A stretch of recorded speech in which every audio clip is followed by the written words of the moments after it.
Hello everyone. I suppose we are set to share with you a story of how we implemented SRE in a regulated environment.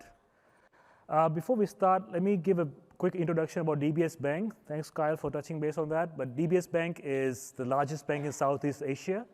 It's headquartered in Singapore, and it has also been recognized as world's best bank a couple of times.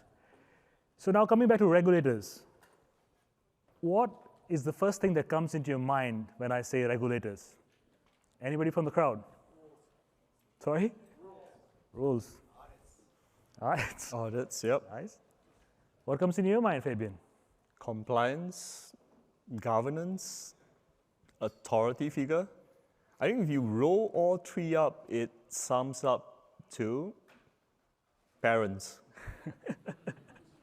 I mean, they are essentially like parents, right? I mean, they want the best for us, but they want you to abide by some rules of some form, right? We live under their roof. So, yep. Exactly. So the regulators do oversee the banking industry, like any other critical industry, right? It does oversee. They can investigate the bank anytime. They can impose fines. They can even revoke your license if you're found in violation with the rules. Like That's the general parents, notion, right? Yeah, Yep. like the parents. That's the general notion. Up to your room, stay in there. But factually, what happens is this high level of regulation actually is intended to promote resiliency, reliability, availability, accountability, putting the customer interests first. And if you sum it up, these are the SRE fundamental principles. So that was the message from us to you guys. I hope you got the message. Did you guys get the message? Yeah. All right, then our work is done. Okay, I thank you. We shall take questions. No, it's just started. It's just started. We have more. Yeah. So we're going to go through a presentation by, debunking the myths and presenting the facts. So before we go ahead, let me just introduce myself. My name is Sandeep. I'm the engineering manager in DBS Bank. I have 2 decades of experience, have played multiple roles, and SRE is my favorite. And also, as Kyle did mention, I want to sail around the world, visit all the lighthouses. That's my dream. Fabian? Yep. Hi everybody. I'm Fabian. So as you all know, before I joined the IT world, I was an electrical engineer repairing military aircraft. So anybody who's interested in military aircrafts, do look me up, have a discussion about it. And if anybody's wondering if I've got the same makeup artist as Austin, nope, these are all natural, lack of sleep. So yep, on to the myths, right? Yeah. Okay, let's start with the first myth. There's only a single root cause to every disruption. But in fact, fact is that if you solve one root cause, that means that you are blindsided by other causes. So what do we do is actually we believe in no single root cause analysis. And how? Let me go through with you the truth neutral example. So if there's a service which fails, it starts turning all other services which are interlinked in the complex architecture into amber and red. This is what happens today.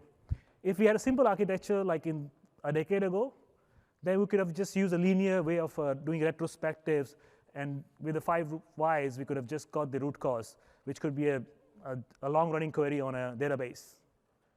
But unfortunately, in this world, if we do that, we will miss out on all the other contributing factors, which could be wrong, improper steps taken to recover the system, which prolong the recovery, or maybe just the configuration there's a mismatch with the configuration in the lower environment and the production.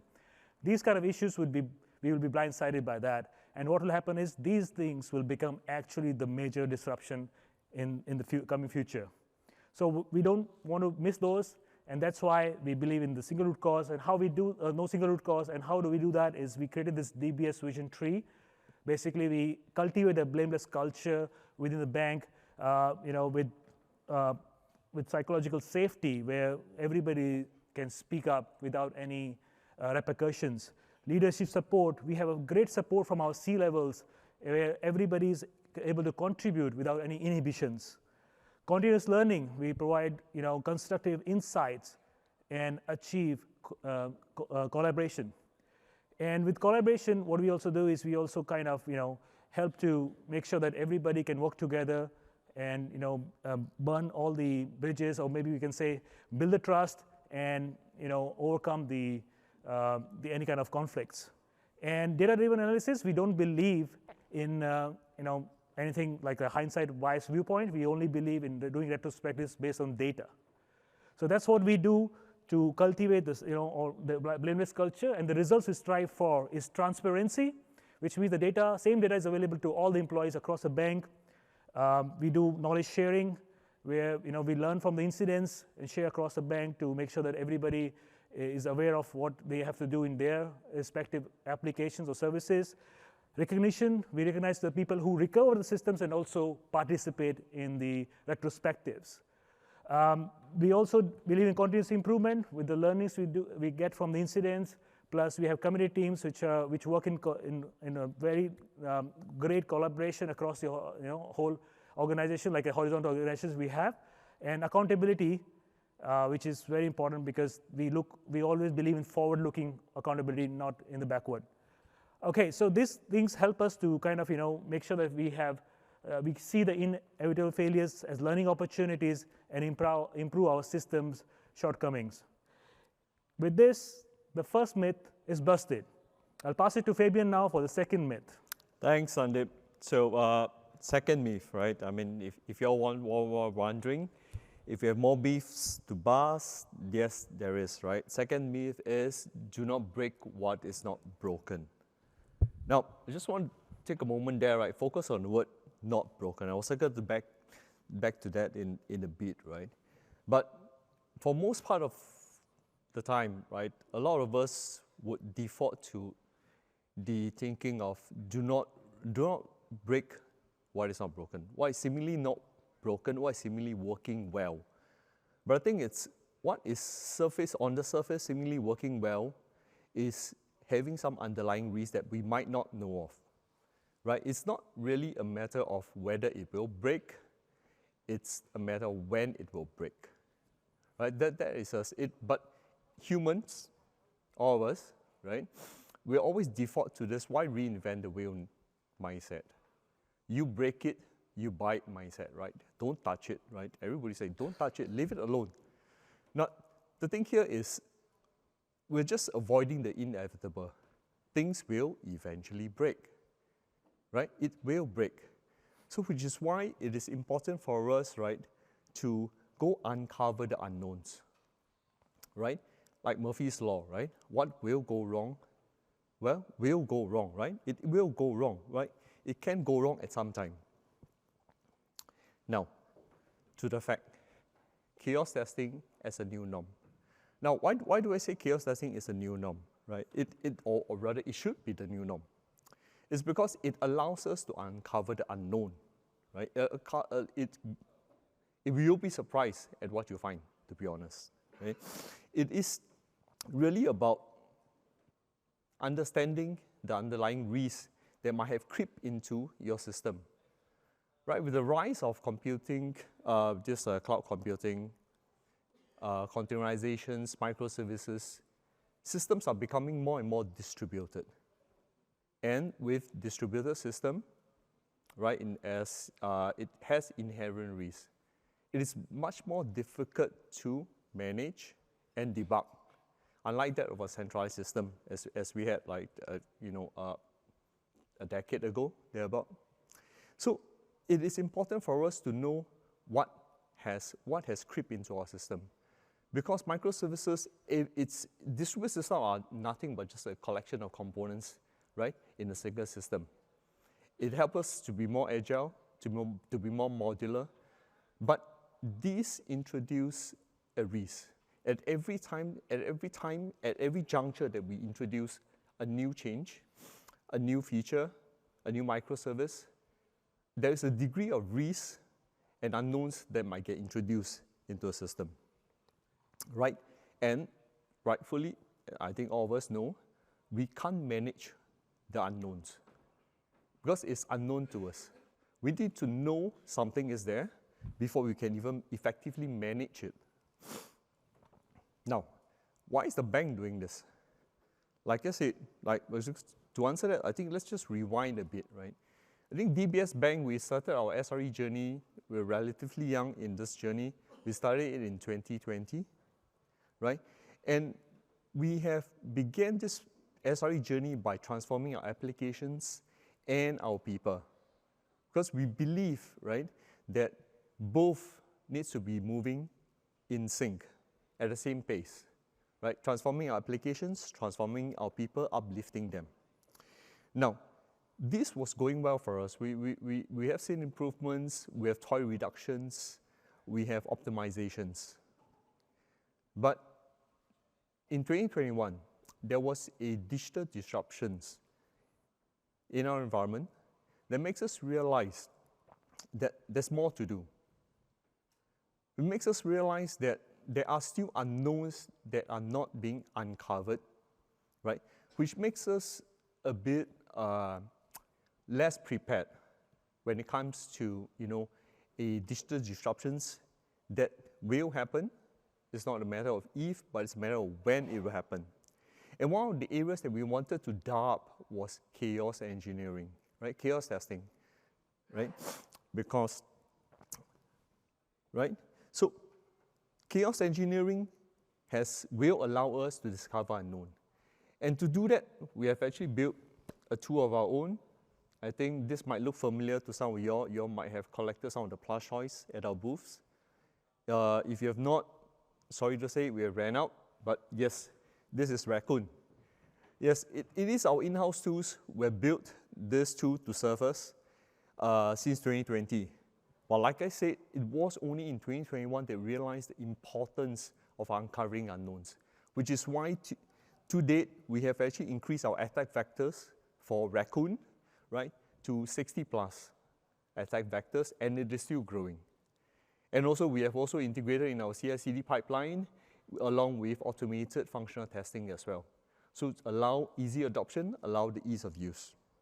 Right? If you're interested, feel free to reach out to us to learn about tools, and along with the other in-house tools that are built in our SRE tool sets. Right? So now, this myth is busted because we want to break what is seemingly not broken, right? Because it allows us to discover the unknowns. So the message to all y'all, go ahead, feel free to break the apps, and you might be pleasantly surprised to catch some things before it goes into a production environment. Well, I will pass you back to Sandeep on to the next myth. Thank you. So the third myth, every disruption is seen as a singular independent occurrence.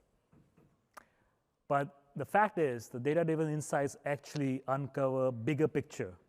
So we have actually worked on certain, multivariate analysis, for the incidents or the disruption which happened, and we came up with this one of the great 8 principles which we call DBS SRE principles. Okay, I'll just touch base on this before I go into the 10 analysis. So every organization, right, has its own approach to SRE. What we did is we actually shifted left, extreme left, when the project starts or is incepted. So we look at the architecture, capacity planning, then how we develop and build the systems, plus do testing coverage, which is quite comprehensive, as well as we launch a product faster, effectively, and then we build observability around that, and then, of course, respond to the incidents faster and efficiently with the incident response. And of course, incidents will happen, but we have blameless retrospectives for the incidents, so we can learn and educate all the employees in the bank. So this is how we have been doing it. But as I mentioned about multivariate disruption which happened and how we analyze those things, we actually found out that in these various areas we had problems, and this was like our thematic analysis, and we found out these are areas which we have to improve upon and make sure something has to be done for those specific areas when we use SRE principles to do retrospectives. And what we did is it kind of made us, make us think strategically, and we thought about let's create our own enablers, or we call them, tools to fix issues in each of these areas.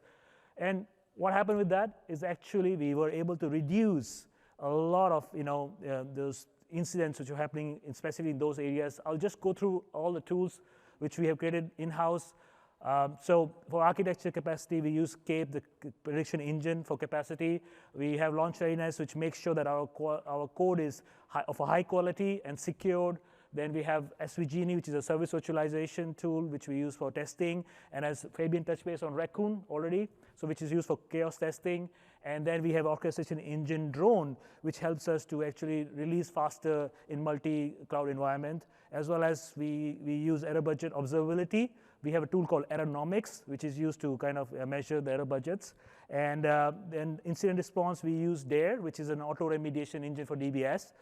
And of course, we also created a framework around the blameless retrospectives because it helps us to kind of churn out the learnings faster, which is called Beyond framework, which actually named it because of Beyond Blame. So it's Beyond, right? And then we have DSAP, which is a DBS SRE accreditation program, which we use to educate our tech staff, which is like around 10,000 tech staff we have within the bank, which are educated based on the learnings from the incidents as well as the new technologies which come as we progress in our journey. But these tools really help us to reduce our the number of incidents we had with this kind of trend analysis, which is very important. And I think we should always think from that perspective how we can do it.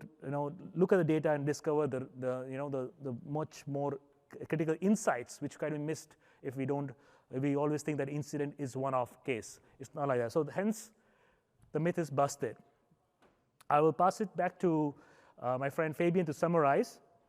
Okay, in summary, right, back to that regulatory, back to the title, right, implementing SRE in a heavily regulated environment. I mean, is it impossible? Is it hard? Impossible, no. Hard, yes. It was an uphill battle, to be honest, but it is not impossible, right? It is possible for us to do it. We are making progress as of the couple of myths that we have gone through. The regulating body has came to realize that it is okay to break the app. There is no single root cause. It's contributing factors, right? And that has helped us to be able to actually work with the regulatory body in terms of moving towards a better SRE posture, right? And so on to the, I'll pass you back to Sandeep for a couple more slides. Sure. Okay, so why do we have a competitive advantage? Okay, so something happened. Okay, all right, good. So we have been moving out of cloud, but why? Because we want to fit the purpose. Basically, we just wanted to touch base that we have built an ecosystem by using green code, by languages, and also we are moving to cloud to make sure that we have a better, robust infrastructure. Because I think we believe that we build our ecosystem in a way that we can promote sustainability. Okay, but if you are in Singapore sometime, please do visit DBS Newton branch, which is actually the 100% carbon-free building and first by a bank in that region. So please do come there. Okay, so I just wanted to summarize that part, and also you want to touch base on this? We are running out of time. I know. Well, I think we recovered fast enough. I don't know what was our time to recover, but I think it was good. So now, these are the accolades that DBS Bank has actually achieved over the last few years. And it's really an affirmation towards the work that we are doing, that we are on the right track. And we will continue our SRE journey because I think we can further enhance our SRE posture. And it's always a journey. There's never an end for SRE. So I thank you all. I think we shall take a couple of questions. I think we do have some time. And of course, last slide, my apologies. Do scan the QR codes to learn more about what are we doing in SRE world and how we can contribute back. There's tech blog. You have even got the LinkedIn engineering. We have DBS Engineering Network on LinkedIn. Please do follow us, and you can learn from us. And we can also we are happy to share with you guys what we have done in this area. Kyle, I think we're done. Yes, thank you very much. We do have time for one question.